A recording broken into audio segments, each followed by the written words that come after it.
Nature said, form is a state when there is order, organization, and life vitality. And nature considers a garden to exist wherever humans define, initiate, and interact with form to create a specialized environment.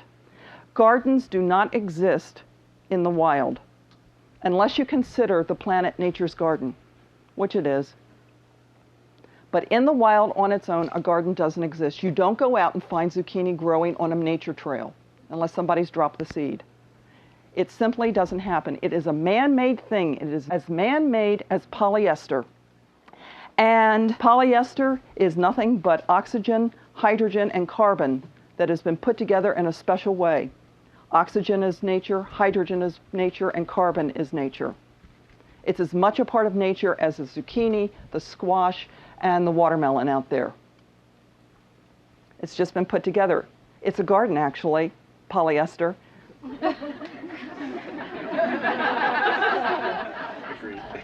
We initiated, we defined it, we initiated it, and we interacted with the form to create a specialized environment. A garden can be, and these are gardens that grow in soil, managed forests, landscaping, farms, potted plants, and anything else you can consider that's growing in soil as long as you define it and you interact with it and you initiate it.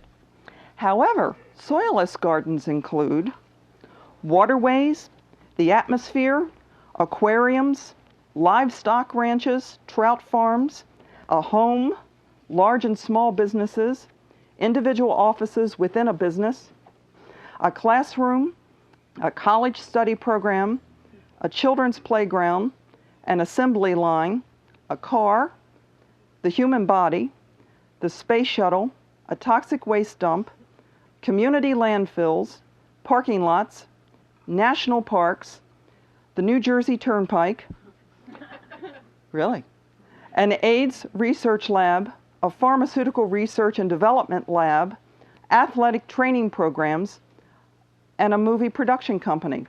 They are all defined, initiated, and interacted with in form to create, they're all specialized environments. On their own, they would not exist unless we participated.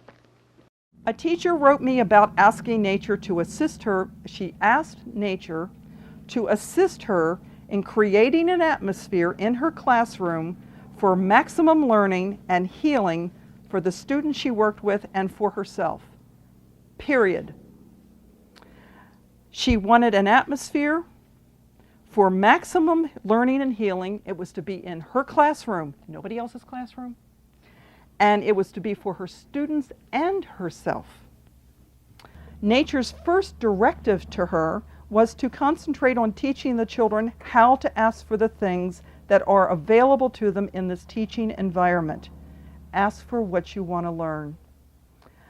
She worked with nature to redesign her classwork in order to accommodate the school's requirements for the class according to nature's input. She wrote that she ended up with new and creative ideas for teaching the material. The thing that really caught me on this was, if you said to me, assist in creating an atmosphere in a classroom for maximum learning and healing for students and the teacher, I would not have come up with this. And yet, when I read this and talked to her about it, I realized, now I understand what a teaching environment really is. Now I get it. I felt like I had been transported back to like Plato or Socrates' time, where teaching was so multifaceted. The quality of the teaching was such that she was invited to join this teachers group because everybody was starting to notice something was different. And that's what's going to happen with you. People are going to notice that you're doing something very differently, and it's extraordinarily successful. Extraordinarily. A couple of months ago, one of my staff members was going over her monthly finances, and she was wondering, how in the world am I going to pay these bills? At the same time, a house went on the market. And this house was perfect for her. Absolutely perfect. I knew it. And she, on her own, went by to look at the house. And she sat down afterward, and she knew it was perfect. And she sat down afterwards and she tried to figure out how could she buy the house. The answer she came to quickly was no. There was no way. Wrong timing. Wrong timing. How often do you do this? Wrong timing. Wrong. No. I said to her, you're crazy. This is an excellent house for you. You're crazy. It's a house on 10 acres.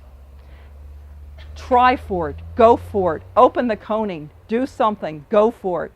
So she opened a coning and she created a DDP to buy this house. And she would do what she needed to do to get to the point to buy the house. She started reading. She got advice from people who knew something about this. She started doing processes with the DDP and balancing and stabilizing the thing. She shopped around for banks. She shopped around for mortgage brokers. She was doing coning updates every day. She'd open the coning, she'd say, okay, today I learned this, this, and this is what I did. All right, next step, got it. She didn't have the money for this. Not only didn't she have the money, she didn't have the ability to borrow the money for that because of her finances. So she gets to the impossible down payment and boom, in walks a relative she's never met who calls up out of the blue. Why, I'm Uncle so-and-so, I'd like to come visit you. And this was the worst possible timing for someone to come in. She said, all right, come on. So this guy comes, they hit it off very well. And he spends, I think, 2 or 3 days. I think it's 2 days, actually. The morning he's going to leave, she's making breakfast, they're eating together, and he's talking about how wonderful her house, her present house, feels. And he's bringing up the whole discussion about houses. And she said, yes, it is wonderful, but right now I'm working to buy a house. Of course, it's really tricky, but it's really interestingly falling in place. And he says, really? And he gets her to talk some more, and he says, you know, I just tried to give a bunch of money away to a foundation, and they screwed it up, and I ended up not giving it to them, and I have this money I'm trying to give away. Would you like it for the house?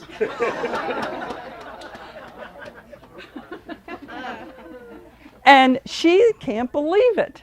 This woman worked her ass off completely all the way through this thing. 2 months after, oh yes, and at the closing, the banker and the realtor are talking about what a miracle this particular sale is. They had more requests for mortgages in August than they've ever had in the history of mortgages.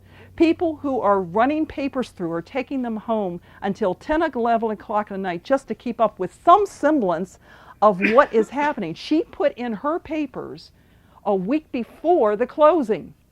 The closing had been scheduled, and she put all the papers in a week before, and 24 hours prior to the closing, they still hadn't had the survey. So there's electronic stuff running all over the country, and they're sending money back and forth, and they're getting the survey guy out here, and they get into the closing, and by God, there it is. She ends up 2 months after sitting down at her kitchen table asking, I wonder how I'm going to pay these bills. She ends up with a new house, all of her bills paid, and money left over for new furniture and a car. So, go ahead, argue with me. The bottom line to this that I really want to hammer home is this chart. There is nothing, I repeat, that you can create that is not form, is not nature, and does not operate or function within the universal laws of nature. Everything you do, everything you create, everything you come up with, everything that is in your life is form, it's nature, and it operates and functions within the universal laws of nature. So, is co-creative science and these principles, are co-creative science and these principles, important to something other than a vegetable garden? It's important to everything.